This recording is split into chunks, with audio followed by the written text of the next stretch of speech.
जय वृंदावन बिहारी लाल की, जय राधा रानी की, जय तुलसी महारानी की, श्रीमद भगवती दात की, अनंत कोटि वैष्णव भक्त वृंद की, उपस्थित भक्त वृंद की, जगत गुरु श्रील प्रभुपाद की, श्री गुरु महाराज की, ताई गौर प्रेमानंदे हरि हरि बोल। कृष्णाय वासुदेवाय देवकी नंदनाय च नंद गोप कुमाराय गोविंदाय नमो नमः।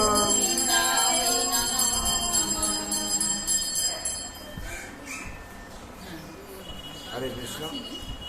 आज सुबह सकाल जो लोग उपस्थित हुए हैं, भाग्यवान भाग्यवती, ये संसार चक्र है जो जन्म मृत्यु जरा व्याधि को लेकर है। इसमें जो भी आता है उसको जन्म मृत्यु जरा व्याधि, यही चारों दुख दूषणम, हाँ, इसको भोगने पड़ेगा। और इस संसार में जो भी भगवान का सेवा अनुशासन ठीक सही ढंग से पालन करता है, ये संसार से उसको मुक्ति मिल जाता है। जैसे भगवान का बहुत कुछ व्रत विधि है, उसमें से एकादश व्रत है अन्यतम, जो एकादशी व्रत पालन करता है। आज जैसे है रमा एकादशी, ये एकादशी जो है, एकादशी इंद्रियों को संयम करने का नाम है एकादशी। एकादशी इंद्रियों को संयम कर कर, हाँ, हम लोग को क्या करना चाहिए, भगवान का शरण में जाना चाहिए और भगवान का सेवा करना चाहिए। शरण कैसे, उपवास बोला जाता है, एकादशी उपवास। उपवास का मतलब, उप का मतलब निकट है, वास का मतलब बसे से करना है। भगवान का चरण में रहकर, भगवान का चरण में शरण लेकर हम लोग को जो इंद्रिय 11 इंद्रिय एकादशी इंद्रिय है, इसको नियोजित करना चाहिए। जैसे ही भगवान का चरण में हम लोग नियोजित करेंगे तो क्या होगा, हम लोग आत्मा प्रसन्न हो जाएगा और परमात्मा प्रसन्न होंगे। क्यों? मानव देह दिव्य ज्ञान देखे संतुष्ट भगवान। जो मानव का शरीर में जो दिव्य ज्ञान प्रकट होता है, दिव्य ज्ञान देखते हैं भगवान खुश हो जाते हैं। इसीलिए एकादशी इंद्रियों को हम लोग को संयम करके भगवान सेवा में नियोजित करना चाहिए। ये एकादशी इंद्रिय क्या है ना, 5 ज्ञानेन्द्रिय है, चक्षु कर्ण नासिका जिह्वा तक, और 5 कर्मेंद्रिय है, बाघ पानी पाद वायु उपस्थ। ये 5 कर्मेंद्रिय है।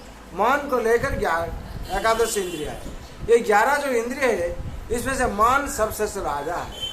ये मन को जो भगवान का चरण में हम लोग नियोजित करेंगे तो इंद्रिय सब क्या होगा, कंट्रोल हो जाएगा। इसीलिए भगवान को अर्जुन पूछते हैं, भगवान कैसे मन को नियंत्रण करेंगे? असंशय महाबाहो मनोदु निग्रह चलम अभ्यासन तो कंतेय वैराग्य न च गृहते। जब अर्जुन पूछता भगवान को, हे भगवान, ये मन को कैसे नियंत्रण करेंगे? भगवान उत्तर में कहते हैं, असंशय महाबहु मनोदु निग्रह चलम अभ्यास न तो कंते वैराग्य न चक्रियते।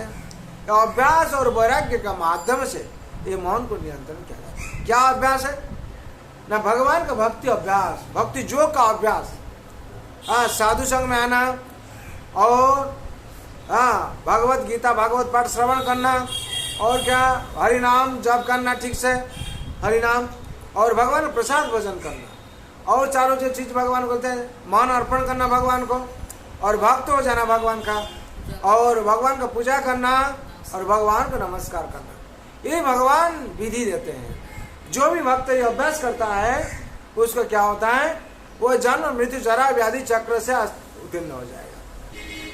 ऐसे युधिष्ठिर महाराज भगवान को पूछते हैं, भगवान, ये जो कार्तिक मास है, पवित्र मास है, इसमें से कौन कौन एकादशी आता है, और एकादशी का नाम क्या है, और एकादशी का महात्मा क्या है? भगवान श्री कृष्ण कहते हैं, हे युधिष्ठिर महाराज, हे धर्मराज, हे युधिष्ठिर महाराज, ये जो कार्तिक महीना जो एकादशी है, रामा एकादशी बोला जाता है। इसका महिमा क्या है? एक पुराण वर्णित घटना। क्या, मुचकुंद नाम एक राजा थे, उनका पुत्री थी चंद्रभागा। चंद्रभागा और ये मुचकुंद राजा बहुत धार्मिक थे, और ऐसे धार्मिक थे, निष्ठावान थे। जैसे देवराज, इंद्र, वरुण, ये लोग सब ऐसे दोस्त, जैसे बंधु था, मित्र था। और कुबेर का छात्र भी, हाँ, जो स्वर्ग का कोषाध्यक्ष, उनका साथ भी अच्छा जानते थे ना, मित्र थे। ऐसे राजा इतना घनिष्ठ थे और धार्मिक राजा बोलते थे। और ये राजा क्या करते थे, एकादशी सही ढंग से पालन कर रहे थे, निष्ठावान होकर निष्ठा से पालन कर रहे थे। ऐसे ही राज्य में, जैसे ही राज्य में ऐलान कर दिए हैं, जैसे ही जो सबको एकादशी व्रत पालन करना पड़ेगा, और कैसे ना उपवास रखकर और न जल ग्रहण करना नहीं पड़ेगा। ऐसे ही पशु लोग भी, वो लोग भी कोई कुछ नहीं खाए। और जो एकादश व्रत में जो कोई आहार करेगा उसको दंड विधान ऐसे ही बनना। क्यों? ये जगत में प्रजा लोग को बहुत प्यार कर रहे थे, प्रजा लोग का प्यार के लिए और भला के लिए यही सोचते थे, और यही नियम विधि किया है। तो उसमें से क्या हुआ, एक दिन ऐसे हुआ, चंद्रभागा का शादी हुआ था। यही शादी हुए थे, ऐसे उनका दामाद का नाम था शोभन। वो एक दिन घर में आया, जिस दिन आया उस दिन एकादशी है, और जिस दिन आया उस दिन एकादशी। ऐसे ही मुचकुंद राजा का जो दामाद है तो घर में आया, ऐसे ही चंद्रभागा सोचती तुम आज ऐसे दिन है, एकादश दिन है, मेरा पिताजी तो सारी तरफ से डिक्लेयर किए हैं जो एकादश का दिन पर कोई कुछ ग्रहण नहीं, अन्न जल ग्रहण नहीं करेगा, तुम्हारा हाल क्या होगा, ऐसे ही तो तुमको बहुत कष्ट भोगना पड़ेगा, तुम अपना घर चला जाओ, दूसरा दिन आएगा, ऐसे ही अपना घर आज चला जाओ। ऐसे और शोभन वो धार्मिक था, वो सोचता जब आया है हम तो आज तो एकादशी है, एकादशी पालन करेंगे, उसमें तो जो होगा होगा। बोला कुछ खाना नहीं होगा, कुछ खाना नहीं पड़ेगा, तो जो होगा आप लोग जैसे पालन करेंगे हम भी वैसे पालन करेंगे। ऐसे शोभन पर सही ढंग से और सही ढंग से पालन किया। क्या राती जाकर वैष्णव लोगों का सत कीर्तन किया, पाठ किया, बहुत कुछ किया। करने के बाद जो शुभ हुआ, ऐसे ही जब शुभ हुआ, उदय हुआ, सूर्य उदय होने का टाइम पर उनका मृत्यु हो गया। जब मृत्यु हो गया तो वैसे ही तो राजा मुचकुंद थोड़ा मन दुख हुआ। ऐसे ही राजा मुचकुंद ने क्या किया, सही ढंग से उसका सत्कार किया, और चंद्रभागा ने अंत्येष्टि किया, सब करके पिता का घर पर फिर चलाई। जो पिता का घर में निवास कर रहा था, ऐसे ही एक दिन ऐसे क्या हुआ ना, वहाँ जो मुचकुंद राज्य में एक ब्राह्मण है, देव शर्मा नामक एक ब्राह्मण है, वो मंदराचल पर्वत पर ऐसे गया, जहाँ देखा है देवमुनि का आश्रम में ऐसे ही एक ज्योतिवान पुरुष है, और जैसे ऐश्वर्यशाली है, और इस राज प्रसाद में रहा है, इतना ऐश्वर्य कहाँ से आया? उन्होंने पूछा, बोला आप तो मुचकुंद राजा का ऐसे ही दामाद है, तो आप यहाँ कैसे? आप तो मर गए थे।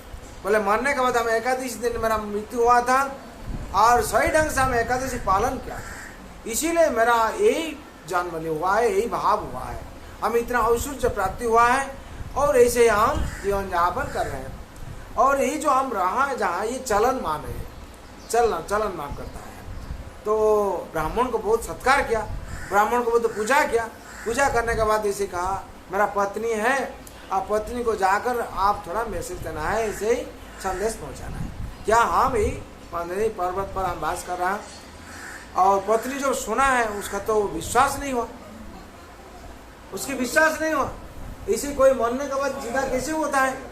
उन्होंने सोचे, चंद्रभागा ने सोची, क्या सही बात है? बोले देवश्रम, हम सोच देख के आया है, इसी आपका पति बहुत वर्षों से लेकर वहाँ वास कर रहा है, तो हमको जाने दीजिए, हम आपका साथ जाएंगे, जैसे ही होता है।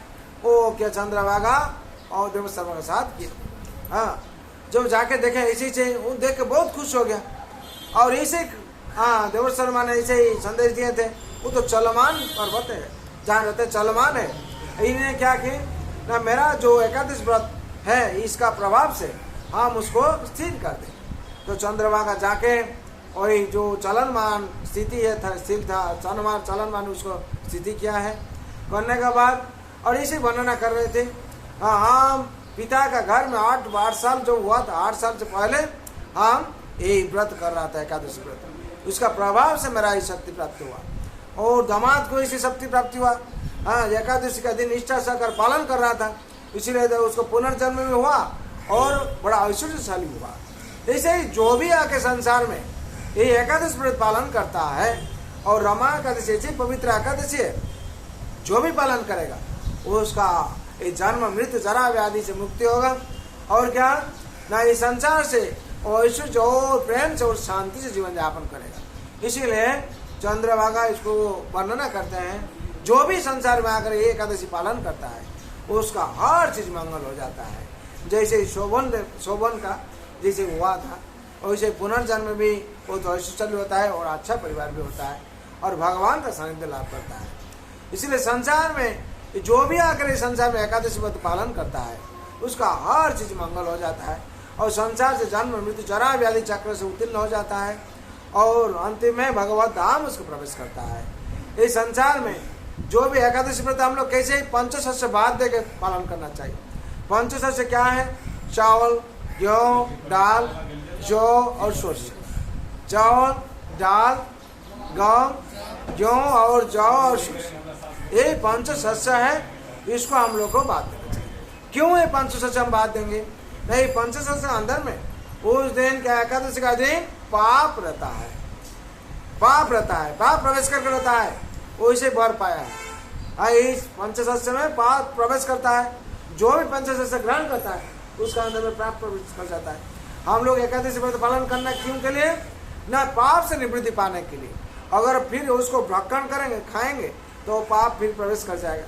इसीलिए पंचशस्य बात देकर जैसे शास्त्रीय विधि है वैसे ढंग से सही ढंग से हम लोग को चलना चाहिए। शास्त्र विधि है।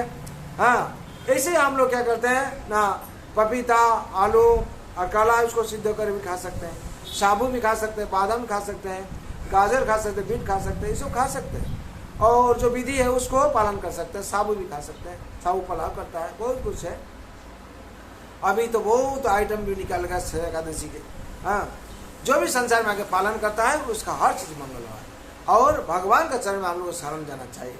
भगवान कहते हैं सर्वधर्मान परित्याज मामेकं शरणं व्रज अहं त्वां सर्वपापेभ्यो मोक्षयिष्यामि मा शुचम्। सर्वधर्म का मतलब है भगवान जो अनुशासन दिया है उसमें रहना है। और भगवान का अनुशासन बाहर में जो कुछ है, जो लोग सब मेटेरियल जगत में बना दिया है उसको त्याग करो। हाँ, वो जड़ जगत जो नियम बनाया है, जो सरकार तो जो बनाया है वो ठीक है, लेकिन अपना हिसाब से नियम बना देता है। हम यही सोचते हैं कि करेंगे, उसको बात दो और भगवान का अनुशासन है जीवन यापन करो, तो क्या होगा? हर चीज मंगल होगा। इसीलिए संसार में सबके लिए हम लोग को प्रार्थना करना चाहिए। सर्वभवन्तु सुखिनः सर्वे सन्तु निरामया सर्वे भद्राणि पश्यन्तु मा कश्चित् दुःखभाग् भवेत्। हरे कृष्ण कृष्ण कृष्ण हरे हरे, हरे राम हरे राम राम हरे हरे। जय वृंदावन बिहारी लाल की, जय रानी की, जय मां तुलसी महारानी की, श्रीमद् भगवती दत्त की, जगत गुरु श्रील प्रभुपाद की, श्री गुरु महाराज की। काय गौर भवानंदे। हरि हरि बोल।